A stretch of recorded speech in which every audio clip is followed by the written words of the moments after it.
Bismillahirrahmanirrahim. Assalamualaikum warahmatullahi wabarakatuh. Saya Sari Faustina, mahasiswa Pendidikan Bahasa Indonesia, lokal A2, IPM 1940 Nah, di sini saya akan menjelaskan apa itu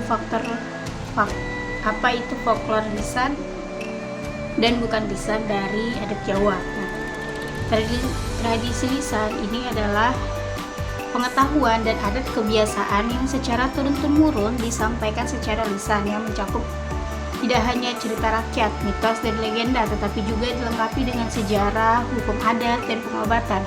Nah, hal-hal yang terkandung dalam suatu tradisi lisan ini terlahir dan mentradisi dalam suatu masyarakat yang merupakan warisan nenek moyang. Pada dasarnya, suatu tradisi dapat disebut juga tradisi lisan jika tradisi tersebut dikatakan oleh penutur dan didengarkan oleh penonton. Nah, selanjutnya itu ada ciri-cirinya. Ciri-ciri tradisi lisan yaitu yang pertama tidak kredibel, yang kedua berisi kebenaran terbatas, yang ketiga memuat aspek-aspek historis masa lalu. Folklore pada umumnya memiliki berbagai cerita pengenal utama yang dapat dirumuskan. Itu yang pertama, penyebaran dan pewarisannya biasanya dilakukan secara lisan. Dalam penyebaran folklore disebarkan melalui tutur kata dari mulut ke mulut atau dengan suatu contoh yang disertai dengan gerak isyarat dan alat pembantu pengingat dari satu generasi ke generasi berikutnya. Nah, setelah itu folklore bersifat tradisional. Dalam penyebaran bentuk folklore relatif tetap atau dalam bentuk standar ini disebarkan dalam waktu yang cukup lama, paling sedikit 2 generasi. Setelah itu, folklore adalah eksis. Dalam versi-versi banyak varian yang berbeda, dalam penyebaran folklore biasanya tidak menggunakan cetakan atau rekaman, sehingga dalam penyebarannya folklore mengalami perubahan yang disebabkan adanya kelainan seseorang dalam bercerita. Walaupun demikian, perbedaannya hanya terletak pada bagian luar saja, sedangkan bentuk dasarnya tetap bertahan. Setelah itu ada macam-macam folklore lisan. Yang pertama ada cerita biasa dan kisah anekdot, cerita perjalanan, mitos, cerita rakyat, cerita epik, babat maupun dongeng. Nah, setelah itu ada puisi, ungkapan estetis. Misalnya puisi parikan, yaitu pantun Jawa, sebuah sajak seni yang berikat.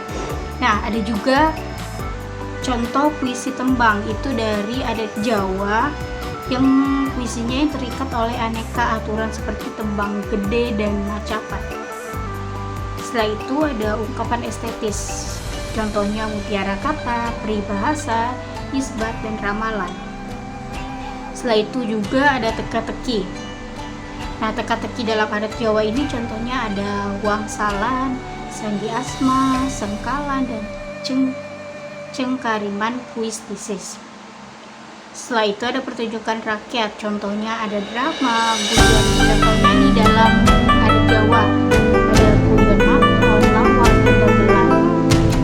Ada wayang, ketoprak, cemplung, sulawatan, dan sebagainya. Nah, setelah itu ada folklore bukan lisan.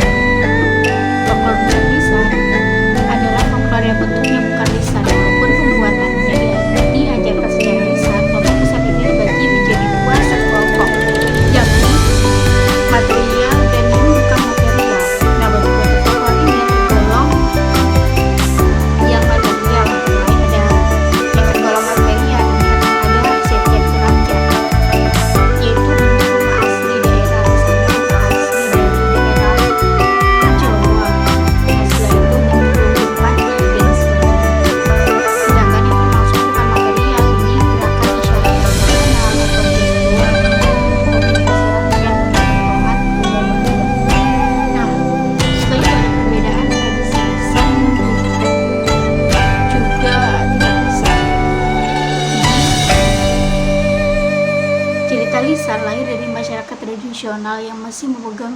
tradisi lisannya. Cerita lisan ini bersifat anonim sehingga sulit untuk diketahui sumber aslinya secara tidak memiliki bentuk yang tetap.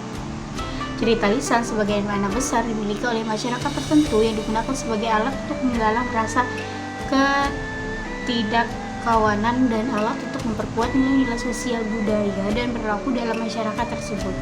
Nah, sebagai produk sosial, cerita lisan mempunyai kesatuan dinamis yang bermakna sebagai nilai dan peristiwa pada zamannya.